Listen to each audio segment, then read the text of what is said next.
കേരളത്തിലെ ഒരു പുതുയുഗ പുലരി എന്നുള്ള സന്ദേശവുമായി നടത്തിയ ജാഥ.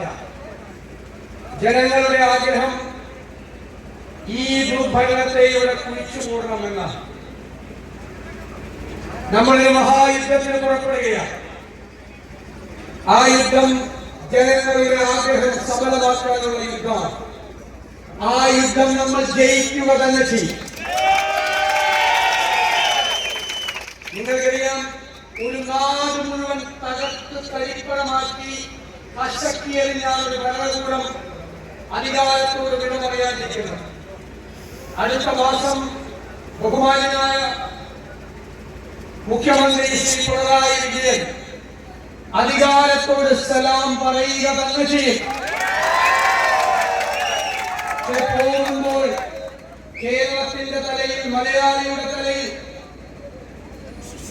6 ലക്ഷം കോടി രൂപയുടെ കടബാധ്യതകൾ കെട്ടിവെച്ചിട്ടാണ് പോകുന്നത്. ഒരു കാലഘട്ടത്തിനില്ലാത്ത കടത്തിന്റെ കയങ്ങളിലേക്ക് കേരളത്തെ ചവിട്ടിത്താഴ്ത്തിയിട്ടാണ് പോകുന്നത്. അതെല്ലാം സാധാരണക്കാരന്റെ ജീവിതത്തെ ബാധിച്ചിരിക്കും. കേരളം മുഴുവൻ ഞങ്ങളുടെ അനുഭവമാണ്.